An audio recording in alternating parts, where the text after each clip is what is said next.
up, you beauties? Hope you have a fantastic Monday. Welcome back to the DeFranco Show, and let's just jump into it. And the first thing we're going to talk about today is a kind of quick and infuriating update around Sharita Dixon-Cole. Remember her from last week? She made false rape allegations against a Texas DPS trooper. That story that blew up because of Shaun King initially. Well, where we last left off, the DA's office was considering charges for her. But since then, the DA's office released this statement saying, "This office shares the outrage felt by the general public for the blatantly false and malicious allegations made by Sharita Dixon-Cole against the Texas Highway Patrol trooper. However, no criminal charges will be filed against Dixon-Cole for her conduct. We know this decision will frustrate many in the public who have called for criminal charges against Ms. Dixon-Cole as both a punishment to her and as a deterrent to others who may make false and damaging allegations against the peace officers who protect all of us. We share the public's frustration." And the DA's office goes on to explain that the reason for this is she never actually made a formal complaint. Technically, in order for her to file a formal complaint, she would have had to detail her alleged account to a sworn peace officer. And she did report the alleged assault, but to detention officers and not a sworn peace officer. According to the DA, when Dixon-Cole made a general complaint to a detention officer, she was told she needed to make a complaint to the Texas Department of Public Safety. This after she was released from jail, and that officer gave her a phone number to call for her complaint. Then at a later time, Dixon-Cole made even more detailed claims, again to a detention officer. After persisting with her claims of sexual assault, she was then transported to a hospital, but then when she got there, she refused to be examined or treated. So technically, she cannot face charges for a false report since she technically never made one. And that's it. That's the story as of right now, and it is infuriating. She repeatedly made false rape claims, not only hurting all of the real victims out there in the world when they're even just thinking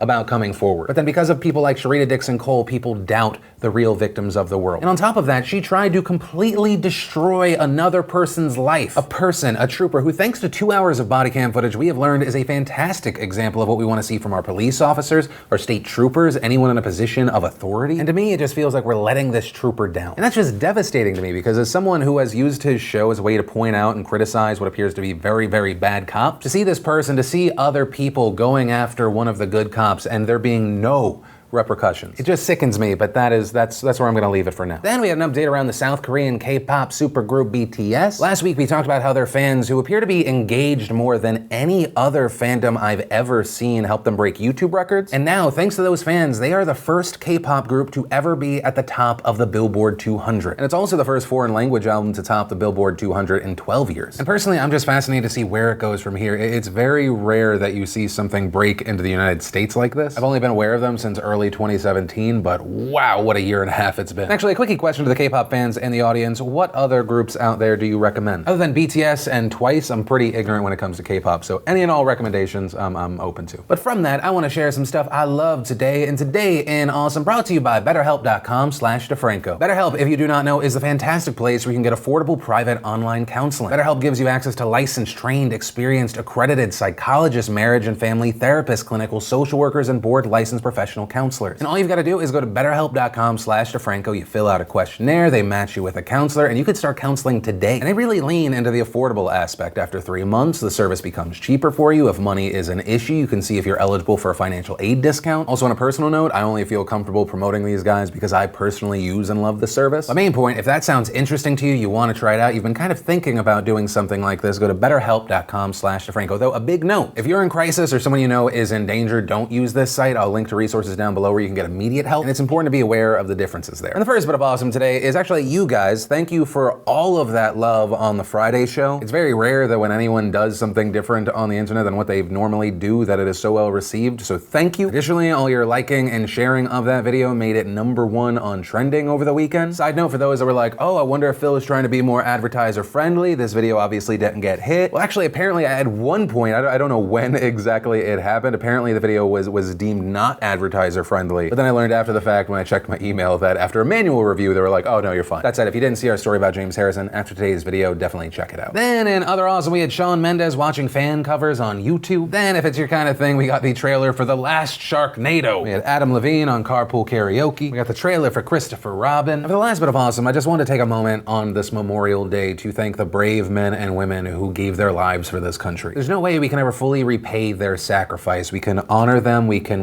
remember them, we can think of them and their families. But I think most of all, we never take for granted the freedoms that they died for, that we have. But the main point here, I just want to take a moment to say thank you for your service. And if you want to see the full versions of everything I just shared, the secret link of the day, anything at all, links as always are in the description down below. And then we should talk about two pieces of news that revolve around school shootings. And the first is about what happened on Friday, where a student at Noblesville West Middle School in Indiana opened fire inside a classroom. Reportedly, the student was armed with 2 handguns. A 13-year-old girl by the name of Ella Whistler was shot. Right now, her family has said she is in critical but stable condition. The school principal has said she is improving. But luckily, the shooter wasn't able to kill any other students or teachers, and that appears to be thanks to 29-year-old teacher Jason Seaman. Reportedly, Jason was shot 3 times, but he was able to tackle the shooter, get the weapon away from him, and just stay on top of him. And despite being shot 3 times, reportedly he was not seriously injured. He was actually released from the hospital on Saturday. And a big part of why I want to talk about this story, and I wanted to praise Jason for the hero that he is that when it comes to the bad and the horrible of the world, we feature the stories that have the worst numbers. And obviously it's important that we talk about those stories, we shine a light on it, we have a conversation of how do we stop this from happening again. But at the same time, it would be wrong to not talk about Jason, to praise Jason, who, if it wasn't for him, the number could have been far, far greater. And if Jason's actions alone were not enough to go, yeah, that guy's a hero, his humble response today just blew me away. I want to make it clear that my actions on that day, in my mind, were the only acceptable actions I could have done given the circumstances. I deeply care for my students and their well-being.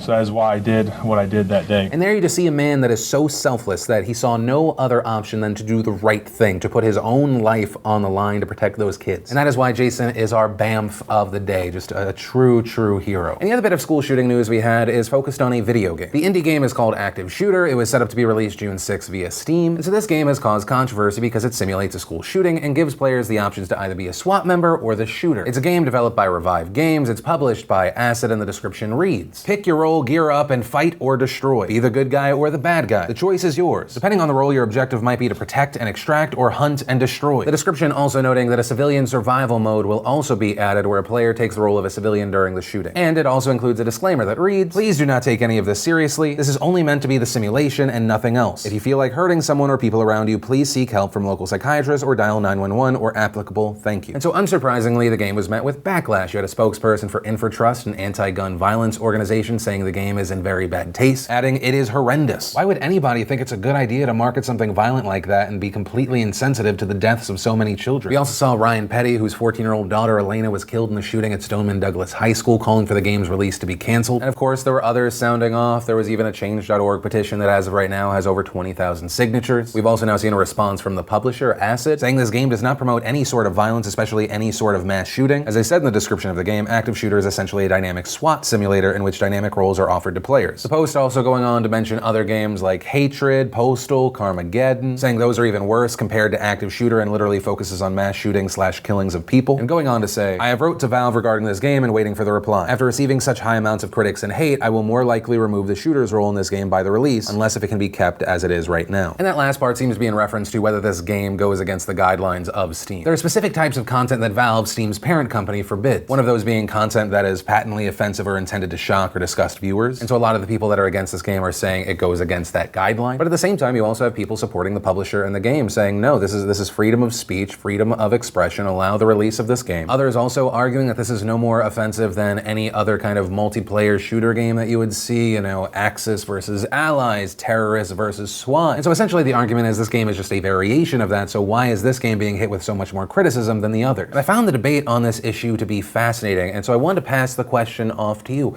What is your takeaway from this story? Where do you stand on this story? Why? I'd love to know your thoughts in those comments down below. And then let's talk about the huge illegal immigration news that was front and center this weekend, because part of it is actually not new news, part of it is fake, some of it is confusing, so I kind of want to break it down. And where we'll start this story is with Attorney General Jeff Sessions. In April, Jeff Sessions announced his zero-tolerance policy in a memo sent to federal prosecutors along the southwest border, and that zero-tolerance policy was directed at people entering the country illegally. And then, earlier this month, Jeff Sessions announced that the Department of Justice and Homeland Security will prosecute anyone illegally crossing the border and separate children from parents. If you are smuggling a child, then we will prosecute you.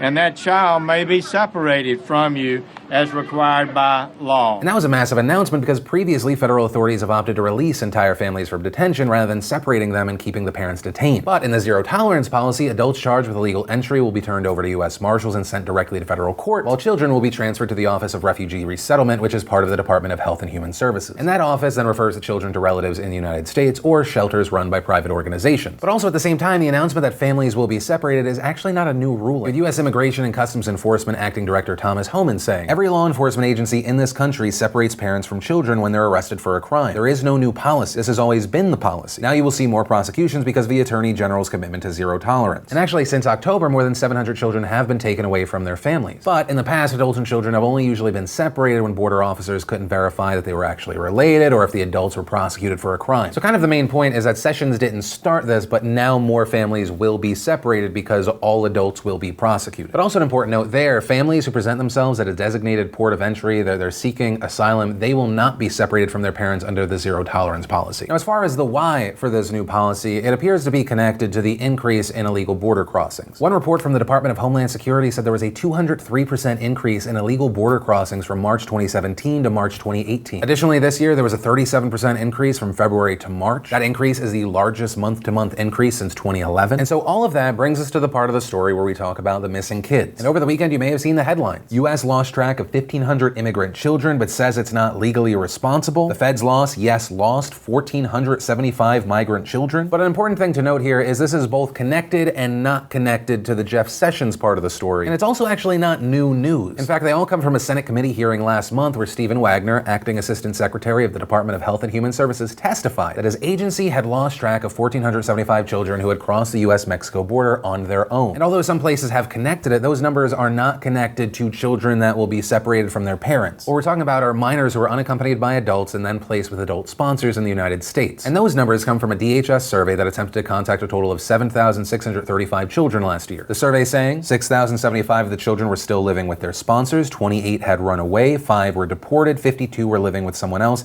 and the rest, nearly 1,500, were missing. And it's not totally clear where these missing kids are. There are a lot of different scenarios that could be playing out. For example, some of the adult sponsors are relatives who are already living in the United States, and they may intentionally not be responding to contact attempts by HHS. Maybe they're worried that the kid's gonna get deported. It could also be the case that the kids are now living with someone that is undocumented, so the sponsor doesn't want to rat them out. And a big thing to acknowledge is this is someone on a phone call saying, "I don't know where that person is," not the result of someone knocking on the door, searching the home, having some sort of investigation. But of course, people are worried because of things they've seen in documentaries like Trafficking in America. That documentary talking about 8 teens who were detained by Border Control, turned over to DHS, eventually they became victims of human trafficking. And it's a situation where you have health and human service officials arguing that they are not legally responsible to find those children after they're released from the Office of Refugee Resettlement. But you have people like Republican Senator Rob Portman that says it's more than that, arguing that looking after these migrant children, it's a matter of humanity, not just legal responsibility. And so the way that this story and the numbers around these unaccompanied minors is connected to the kids who are going to be separated from their parents because everyone is going to be prosecuted is that those kids will now be thrown into what appears to be a very, very broken system. Then over the weekend, we saw President Trump comment on this situation via Twitter, saying, "Put pressure on the Democrats to end the horrible law that separates children from their parents once they cross the border into the U.S. Catch and release, lottery, and chain must also go with it, and we must continue building the wall. Democrats are protecting MS-13 thugs." And that tweet confused a lot of people because it suggests the Democrats were responsible for the separation of migrant children from their parents, but they don't appear to be. It's specifically a policy announced by Jeff Sessions, who is Trump's attorney general, so therefore it is a policy set by Trump's own administration. There also isn't a law that mandates separation of children from their parents, which is why, as we mentioned earlier in the show, past federal authorities have opted to release entire families from detention rather than separating them and keeping the parents detained. It is possible that Trump could have been referring to the 1997 Flores settlement agreement, maybe? Under the terms of that settlement, migrant children cannot be held in jail, but the White House hasn't clarified if that's what the president's tweet meant. Also connected with this story, there's been fake news spreading. You might have seen this image being spread on social media. This photo isn't actually recent. It dates back to 2014, and it was just one of several that were part of an Arizona Republic article about a detention center for undocumented migrant children in Arizona. And specifically, that photo shows a temporary holding facility / processing center for undocumented children who were apprehended entering the United States by Customs and Border Protection. And this was during the height of an unprecedented surge of child migration from Central America that took place during Obama's administration. In 9 months, more than 57,000 unaccompanied immigrant children were apprehended. And as of right now, the facility isn't in operation anymore. It closed after the number of children crossing the border declined significantly. So once again, you had people trying to connect the already existing situation of unaccompanied immigrant children to the new Jeff Sessions announcement of zero tolerance. Unfortunately, a large number of people have posted that photo connecting it to what is happening now. Many have deleted those tweets, clarified, some are still up, like the one from Sean King. He links out to the article that specifically mentions that it's unaccompanied minors, but in the tweet he says children of immigrants are being held in cages. Now, as part of this story that we may see a facility like this opened up again because of this new zero tolerance policy, maybe. But those photos aren't from now, they're from 4 years ago at a facility that no longer is open. And so hopefully that clears up the situation for you, at least for the details. And with that said, I'd love to know your thoughts on this immigration story. Do you think the zero tolerance policy will be effective, or like Portman, do you think that there's a moral issue here? Or do you think we're just going to see a lot of these kids being stripped from their families and being thrown into a system where we saw unaccompanied minors kind of just being lost? Remember, this is the Philip DeFranco Show. Whether it be the last story, the first one, anything in between, I always love to know what you think in those comments down below. And that's where we're going to end today's show. And remember, if you like this video, you like the way I cover news, you want to see more, hit that like button. If you're new here, hit that subscribe button, ring that bell. It even sometimes works. Also, if you missed the last Philip DeFranco Show, you want to catch up, click or tap right there to watch that. I highly recommend it if you have not watched that one. Or if you need something completely disconnected from the news, we have the newest vlog, the behind the scenes. But that said, of course, as always, my name's Philip DeFranco. You've just been filled in. I love yo faces, and I'll see you tomorrow.